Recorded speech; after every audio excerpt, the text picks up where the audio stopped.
Չորրորդ երեխայի համար կառավարության խոստացված 1 միլիոն դրամը բազմազավակ Շուշան Դոյդոյանի համար գլխացավանք էր դարձել։ Ինֆորմացիայի ազատության կենտրոնի ղեկավարը կենտրոն համայնքի սոցիալ գրասենյակ էր գնացել անհրաժեշտ բոլոր փաստաթղթերը ձեռքին, բայց պետի քարտուղարուհին առանց ուսումնասիրելու մերժել էր դրանք ընդունել։ Անակնկալի եկած Շուշանը Facebook-յան իր էջում գրել էր. կենտրոնի սոցիալ պետի քարտուղարուհին ինձ վերջնականապես համոզեց, որ այս ոլորտի բոլոր ռեֆորմները, կոռուպցիայի դեմ պայքարը լրիվ անօգուտ են, բայց ես կաշառք չեմ վճարելու։ Մինչև հոգուս խորքը վիրավորված եմ դուրս եկել եւ առաջին անգամ նման խնդրի բախվեցի, երբ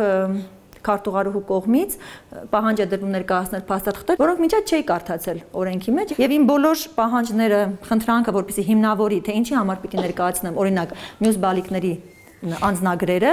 որևէ հիմնավորում այդպես էլ ես չստացա։ Դա վերածվեց վիճաբանության։ Զրուցակիցս որպես ինֆորմացիայի ազատության կենտրոնի ղեկավար է ասում, պետական գրասենյակի պատերին պետք է փակցված լինեն անհրաժեշտ բոլոր փաստաթղթերի ցանկը, մինչդեռ դրանց բացակայությունն օգտագործելով սոցիալ աշխատակիցները մոլորեցնում են քաղաքացիներին, պահանջելով օրենքով չնախատեսված փաստաթղթեր։ Ներկայացնել։ Ճիշտ է, եթե փաստաթղթերը ստուգվեն եւ պարզվի, որ անհրաժեշտ է ներկայացնել անձնագրերը, այդ ժամանակ ծնողը պարտավոր է ներկայացնել, իհարկե, բայց առանց իմ փաստաթղթերը ստուգելու, ցենզյան վկայականները նայելով, միանգամից ասում է վերջ։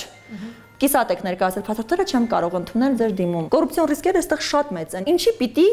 դու գնաս եւ այդ ցանկը փաստաթղթերի քարտուղարու ուղեղի մեջ լինի մենակ։ Այդ ցանկերը պետքա փակցված լինեն գտնվելու վայրերում, որպեսզի որևէ կամայական մեկնաբանություն այդ ցանկերի որևէ աշխատակցի կողմից չլինի։ Սոցիալական ապահովության պետական ծառայության պետի մամուլի խոսնակ Արամայից Շահբեկյանը մինչդեռ պնդում է, որ իրենց պետի քարտուղարուհին ուսումնասիրելուց հետո է մերժել բազմազավակ մոր դիմումը, բայց խոստանում է աշխատակցու վարքը դեռ կուսումնասիրեն։ Շուշան Դոյդոյանը տեղեկացված չի եղել, որ պիտի ներկայացներ նաև տեղեկանք սոցիալական աջակցության հաշվի մասին, որի փոխարեն ինքը ներկայացվել է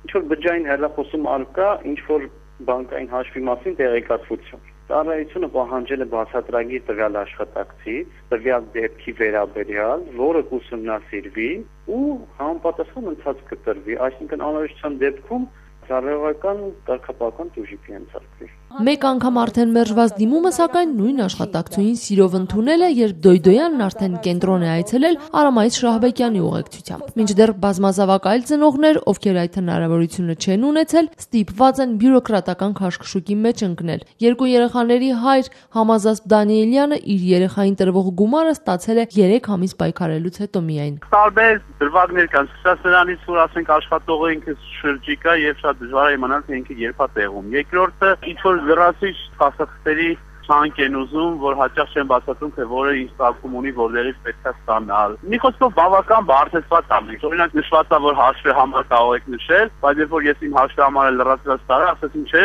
մենք արձերն պետք է փոխանցենք, որտեղ մենք բանկային փոխանցման հնարավորություն չունենք։ Ներկայանալ չցանկացող 3 երեխաների այս հայրն էլ արդեն 1 տարի է չի կարողանում ամբողջությամբ ստանալ իր երկվորյակներին հասանելիք 2 միլիոն դրամը։ Համարը հարկավոր է հիմա այնքանով, որքանով ես վերանորոգման վարկ եմ ուզում հիպոթեք վերցնել, դրանով փակեի։ Ես ունեմ տուն, կիսակառույց, վերանորոգման կարիք ունի, որ ես տեղափոխվում բազմազավակ երեխեքի հետ։ Ես հիմա դրա խաթր Վարշավայում եմ ապրում։ Չեմ կարողանում գումարից օգտվել, որ իմ տունը սարքեմ։ Ինֆորմացիայի ազատության կենտրոնի նախագահ Դոյդոյանը պնդում է, համակարգում արդեն 1 անգամ գրանցված ծնողները պարտավոր չեն յուրաքանչյուր նոր երեխայի համար թղթապարակ հավաքելու դռներ ծեծել։ Մեծ զրույցում տասնյակ ծնողները պնդում էին, որ հենց այդ քաշքշուկից խուսափելու համար հրաժարվել են պետության կողմից տրամադրվող օգնությունից։ Դեռ 2 տարի առաջ սոցիալ նախարար Արտեմ Մասատրյանն ազատության հետ զրույցում ասել էր, որ նախարարությունն ամեն ինչ անում է խնդիրը շտկելու համար։ Այս անգամ նախարարը խնդրի վերաբերյալ մեր հարցերին խուսափեց պատասխանել, փոխանցել էր